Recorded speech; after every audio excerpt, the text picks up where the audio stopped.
Assalamualaikum warahmatullahi wabarakatuh. Terima kasih sebelumnya telah memberikan saya kesempatan untuk menjelaskan mengenai pengembangan sejarah kurikulum, landasan kurikulum ke-13, Permendikbud nomor 137 dan Permendikbud 146 tahun 2014. Pengembangan mata kuliah kurikulum PAUD, dosen pengampung Dr. Irma Yuliantina MPD. Sebelum saya mulai, izinkan saya untuk memperkenalkan diri saya. Saya Rika Komala dari program studi PAUD semester 3 Universitas Pancasakti.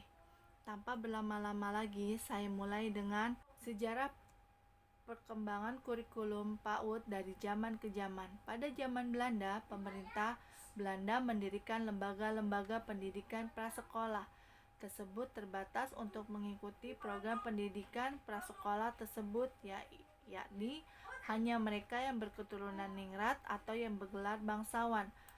Pada zaman Jepang, nama Probel School diganti dengan nama Taman Kanak-kanak. Pada waktu itu, guru belum mengenal kehidupan atau kebutuhan anak, yaitu tentang permainan, ketangkasan seperti yang ada di desa-desa. Pada pendidikan Taman Kanak-kanak diberikan nyanyian, permainan, dan cerita Jepang. Ki Hajar Dewantara tahun 1889 hingga 1959, seorang tokoh pendidikan nasional dan pendiri perguruan taman siswa pada tanggal 3 Juli 1922 mendirikan Taman Lare atau Anak atau Taman Anak atau Sekolah Probel Nasional atau Kindertwin yang akhirnya disepakati dengan nama Taman Indria atau Taman Indra.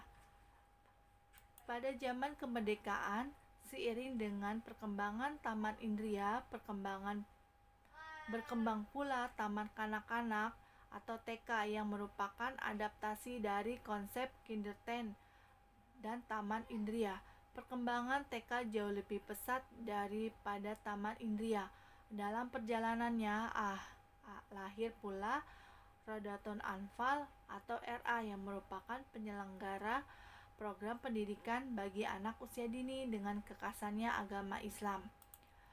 Pada tahun 1950 disebut juga pedoman bermain, mempunyai dua landasan, yaitu landasan pengembangan, landasan penyelenggaraan. 44 ini dikenal dengan sistem Pancawardhana.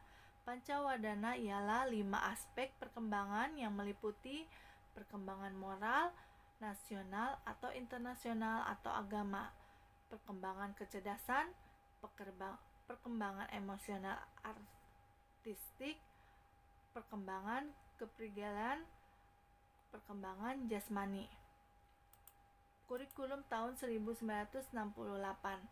Isi kurikulum ini yang dibahas mencakup segala sesuatu yang diperlukan dalam rangka pelaksanaan pendidikan dalam arti luas yang mencakup 1. Silabus, 2. Contoh pelaksanaan, 3. Organisasi taman kanak-kanak intern dan ekstern, 4. Perlengkapan, 5.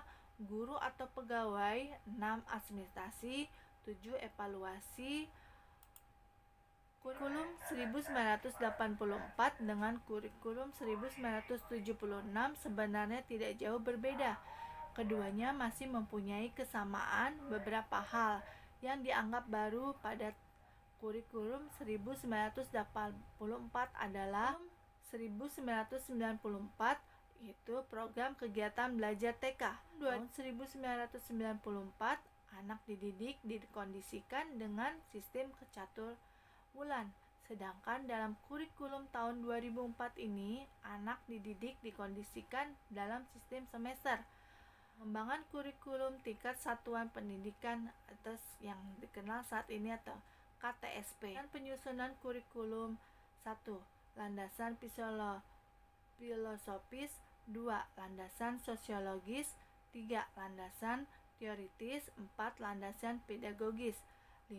Landasan yuridis. Landasan penyusunan kurikulum Permendikbud nomor 137 tahun 2014 yaitu Standar Nasional Pendidikan Anak Usia Dini meliputi 1. STTPA, 2. Standar isi, 3. Standar proses, 4. Standar penilaian, 5. Standar pendidikan dan tenaga pendidikan, 6. Standar sarana dan prasarana, 7. Standar pengelolaan, 8. Standar pembiayaan.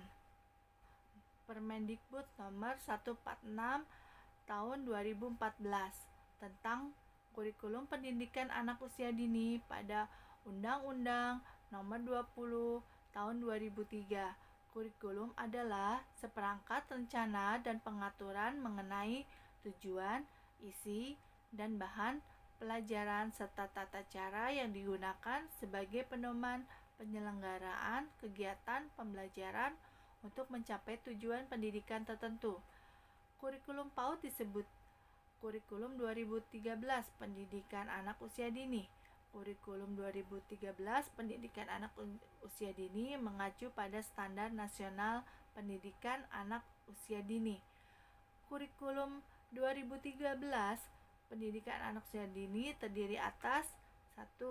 Kerangka dasar kurikulum, 2. Struktur kurikulum, 3. Pedoman deteksi dini tumbuh kembang anak, 4. Pedoman pengembangan kurikulum tingkat satuan pendidikan, 5. Pedoman pembelajaran, 6. Pedoman penilaian, dan buku-buku panduan pendidik. Sekian, terima kasih pemaparan dari saya. Wassalamualaikum warahmatullahi wabarakatuh.